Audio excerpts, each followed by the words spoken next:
ขอแสดงความยินดีที่ดาลาวถูกเลือกให้เป็นประธานโรงเรียน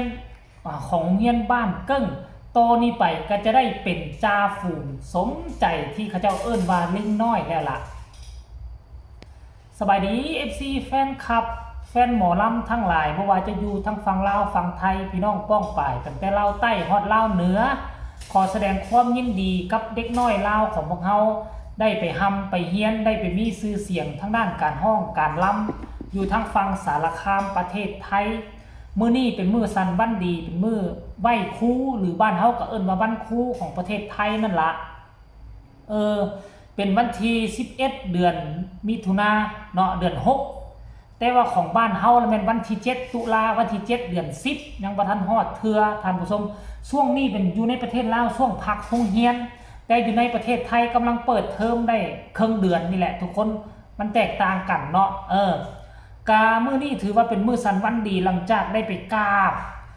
ยกพานดอกไม้ไปให้ครูบาอาจารย์เนื่องในวันครูแล้วข้าเจ้าก็มีกิจกรรมตัวหนึ่งคือข้าเจ้าได้เลือกประธานนักเรียนเนาะซึ่งอยู่โรงเรียนทั้งฝั่งลาวก็เฮ็ดคือกันได้อยู่ในห้องก็มีหัวหน้าห้องเขาเอิ้นน่ะหัวหน้าห้องหรือว่าประธานห้องและวิทย์จากห้องไปแล้วมันก็จะมีประธานนักเรียนคือกันคือกันตอนค่อยเป็นนักเรียนค่อยก็มีแต่เขาบ่ได้เอิ้นประธานนักเรียนทุกคนเขาเจ้าเอิ้นอีหยังได้ค่อยก็ลืมแล้วลืมหลายฟ้าหลายปีเนาะบาดนี้น้องธิดาลาวมีรายชื่อลงเลือกตั้งรายชื่อลงเลือกตั้งมี2คนเท่านั้นมีเบอร์1กับเบอร์2มีสิทธิ์ลงเลือกตั้งแล้วก็บ่คิดบ่ฝันว่าผลคะแนนเลือกตั้งมันจะออกมาเป็นธิดาลาวแล้วคู่แข่งของธิดาลาวเป็นไผพวกเจ้าฮู้บ่ IQ ก็เป็นเอื้อยกับน้อง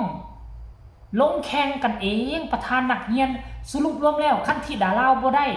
ก็เป็น IQ ได้ก็ครอบครัวเดียวกัน IQ บ่ได้ธิดาลาวได้ก็ซ้ำ IQ ได้ทั้งเอื้อยทั้งน้องอำนาจเดียวกันท่านผู้ชมเมื่อคืนนี้พอผู้ศรีวิไลก็ว่าค่อยสิเลือกไผ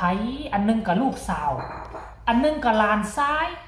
พวกเจ้าคือบ่อยู่ทีมเดียวกันแล้วไปแข่งกันกับผู้อื่นว่าใหม่ท่านผู้ชมสรุปรวมแล้วคะแนนเป็นเอกฉันท์ที่เลือกออกมาแล้วสรุปว่าเจ้ลอยชนะขาดลอยที่ดาลาวน่าจะได้ฮอด18คะแนนบอกIQ ได้จักคะแนนกว่าท่านผู้ชม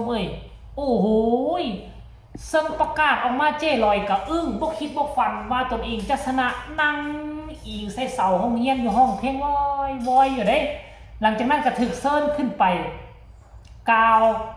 ความรู้สึกหลังจากชนะได้เป็นประธานนักเรียนพวกแม่ทุกคนโยเนาะก็ถือว่าเป็นเรื่องใหม่เว้ยเรื่องใหม่ก็แสดงความดีอกดีใจมาอยู่ฝั่งไทยบ่พอเท่าใดปีได้เป็นถึงประธานคนแล้วประธานลอยท่านผู้ชมรายละเอียดให้ทุกคนไปชมคลิปนี้วินาทีไล่คะแนนวินาทีสรุปผลคะแนนเนาะขอขอบคุณคลิปนี้น่าจะเป็นของซิดพีเคขออนุญาตเด้อตัดออกมาจากเล็กจากน้อยไปส้มพร้อมๆกันเลยคะแนนนะคะและมีไม่ประสงค์ลงคะแนนอีก1คะแนนนะคะชอบเลยบ่วันนี้นักเรียนเรานะคะมาใช้สิทธิ์เลือกตั้งทั้งหมด26คนขอเสียงปรบมือค่ะนะคะทีนี้นี่ใส่รู้ไหมว่าไปเชียร์วันสงครามจะก่อนนะคะใครคือผู้ชนะในวันนี้นะคะใครคือผู้ชนะในวันนี้นะคะขอเสียงปรบมือให้กับบ้าน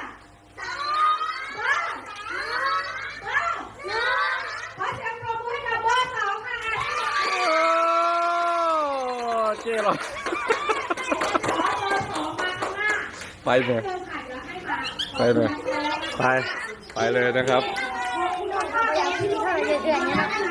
น้องอย่างนั้นต้องฆ่าน้องไปละไกลบาทนึง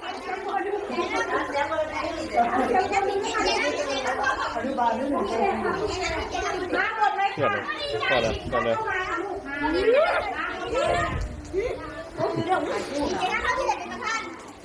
ไม่ดีใจเย้เป็นเลยไปเรียกนี่แหละคนที่ไหนแล้วนี่แหละค่ะใหญ่ไม่ได้เป็นนะ แต่งตัวดี